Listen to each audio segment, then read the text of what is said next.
What in the wide, wide world of sports is going on here? And now, broadcasting from the cow capital of the West and home of the world-famous Miles City Bucking Horse Sale, it's time for Rodeo Randy on KYUS 92.3 and KMTA 1050 AM. Now, let's saddle up and ride. Here's Rodeo Randy.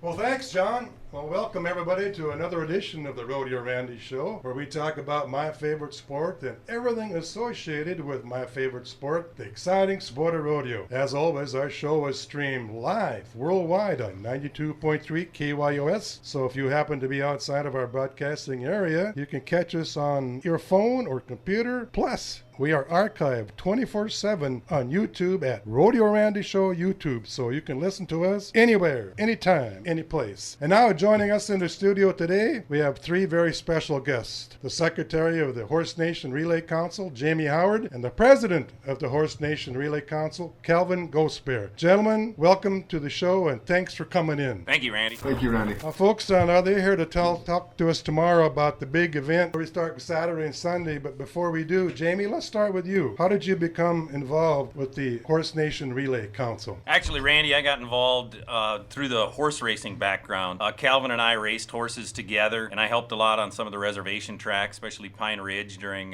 days when they would have races, help with the starting gates and things like that. And then got involved with the Indian Relay, just helping out judging and those kind of things. And in 2017, a group of us, including Calvin and a few others, put together our first championship race in Billings, Montana. Calvin, you're the president of the council. What are some of your duties? Oh, Randy, you know, an event like this, working with the various locations that we take this event to, the challenges are many, but working with the community and people involved in the community, with track managers to the Chamber of Commerce, working with hotels, working with the marketing teams there in them cities, you know, working with the tribal nations, of course, and working with the teams, you know, being out there and being transparent with all of the teams and the nations involved and the communities. It's a big job, and we try, not only myself but the board as well, we all try to make ourselves visible and active in them communities, with them communities. And the popularity of this Indian races has been unbelievable. Everywhere I go, people can't wait till you guys start them. And who are some of your other board members you want to give a shout out to? Yes, we have of course myself and Jamie Howard,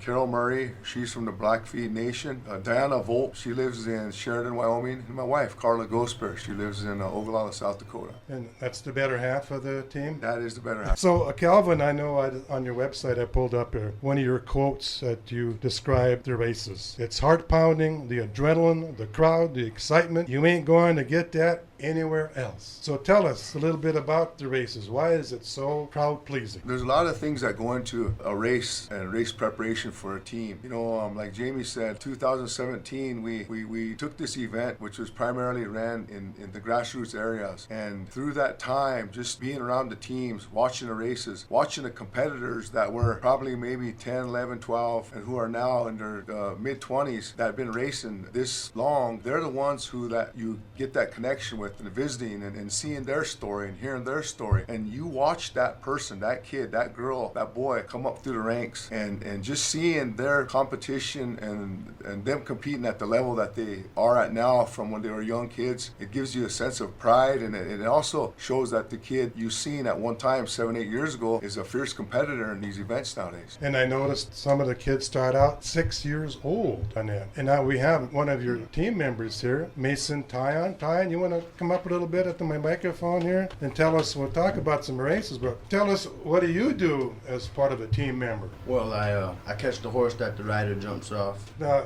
you hope you never been run over now, correct? That's No. what you told me? No, haven't been run over yet. Yeah, so did you start at a young age too? 6 years old, 7 years old? No, doing I it? started boating when I was 14. Oh, so you're a little bit smarter than the 6-year-old kids then? Yeah. Okay, so Calvin or Jamie, give us a little bit more.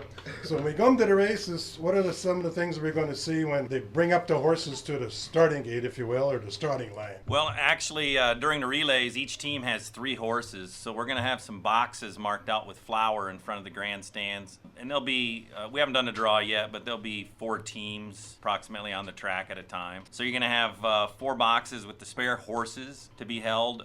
It'll be held by 2 other team members. And then at the starting line, you're going to see the horses with the riders standing on the ground. When that horn blows, it's on. Have to start standing on the ground. They do their mount, make a lap, get off, get on another horse, do that same routine again, and whoever crosses that finish line first wins. And that's where your motto comes from, on and gone. I love that, on and gone, Calvin. So now I know you have 7 different nations involved in your council here now. You know, it's Idaho, Montana, South Dakota, Washington, Oregon, Arizona, Wyoming, and even Canada. So now how many of these states or nations will be here? I just got a notice that we have another entry. Right now at this moment we have 23 teams entered. I wouldn't be surprised if we reach 25. Of them 23 teams that have entered now, 2 of them are from Canada. As far as states that are involved here in the United States now, there are 5 states being represented with the Canadian province, with some of the members from up there who will be here. 2 teams, one from Alberta, one from Saskatchewan. And from here, now when they qualify or win here, and I think your nationals are in September, is it? End of September? So they have to qualify in each of your cities that you have. I think you have 10 events scheduled this year. So do you take like the top 3 winners from each division to the nationals, or how does that work? How we have our program structured is competitive friendly. You're required to attend 2 of the 10 races in order to qualify to attend and participate in that championship in Casper, Wyoming in September. Yeah. However, if you win that one of them accredited races, then you get an automatic berth, meaning that you don't have to run any more races. Majority of the teams, they all do. They choose to continue racing with our organization. But what that does is that automatic berth, it's a free entry. You get a lot of recognition. Your team, the host location that hosted that, for instance, Miles City will have a team that will win the championship this weekend. And Miles City will be on our vinyl, in our program. They'll be all throughout our social media. So there's a lot of marketing that goes into bringing attention and a thank you to that community or individuals who sponsored that event or who won that event. In this case, it would be Miles City. They hosted the event here. And whoever that team may be, like I said, there's 23 teams. One of them 23 teams will be the champion crowned this weekend, and he will represent the Miles City, Montana season opener in September in Casper, Wyoming. Can't make it to one of the events, and they can still qualify later on. So I like that idea of it too. Now, you've got, I believe, 8 different classes in schedule for tomorrow and Sunday. With the kids, the women's, you have the maiden. So explain a little bit what each class is. We have the men's relay really popular. The women's relay, we tried this a few years back in Utah, and it took off. The kids relay events, we have a kids division, a youth division, and a junior division. But you know, some of the kids in school, graduating, attending summer school, our kids division, we back some of the entries. So what we've done is we will continue to have the women's event, the men's event, both relay. We'll have a chief race, a warrior race, and maiden race. And through them races, we will still have 10 to 12 races both days. But the men, they will be running at $20,000. $20,000 will be paid out on Sunday. The women, depending on our entries, again, them are coming in again. The women are running at $2,500, which is a pretty decent purse for the ladies. And again, we get more entries for the men than we do with the women, but the women is really increasing. And we have a sponsor, and we've had some good people in the community that stepped up to sponsor a few of these races. What's nice about it is that you can enter, win some money on there, and then still continue to ride Saturday and Sunday. Jamie, who are some of the fans or some of the well-known riders that we should keep an eye out? Because like PRCA or PBR names or celebrities, is there somebody that former champion, tour champion, that's been winning pretty regularly, or is this just about anybody has a chance to win? Well, it is truly wide open out there when you get started, because if there's a little bit of bad luck, things can change real quick. But for example, Frontline Relay is here. They're already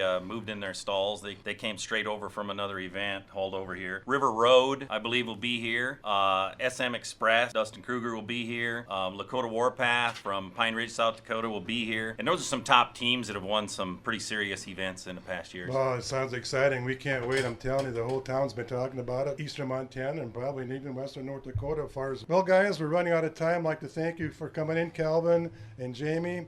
and Mason for coming in. Once again, tomorrow and Sunday, season opener for the Indian Relay races out at the Miles City racetrack, out at the fairgrounds. Gates open at noon. Races start at 2 p.m. Get tickets at the ticket booth. Calvin, is there anything you would like to add? Yes, I'd like to thank a few of our sponsors. Angela Mendoza with Wild Prairie Strategies. Her and her group will be sponsoring our team welcome and meal Friday at 5 p.m. for all the team members. So we really want to thank Angela for her helping us out. She has really been helpful. Also like to thank Mr. John Morford with the bucking horse. He's been working with Jamie and getting a lot of things done out to the track and kind of showing us the facility, as well as Dale Berg and with the Eastern Montana Fair, him and his staff. They're doing a great job and assisting us, making us feel right at home and making sure that we know everything about the facility. And also John at the Chamber. We can't thank John enough. John's been really helpful and assisting and one of the key people in bringing this event to Miles City. So John, the Chamber of Commerce, and for his sponsorship and everything he's done to assist us in being here. And also the Bison Bar. The Bison Bar has stepped up. They'll be providing the adult beverages out there at the event. They'll also be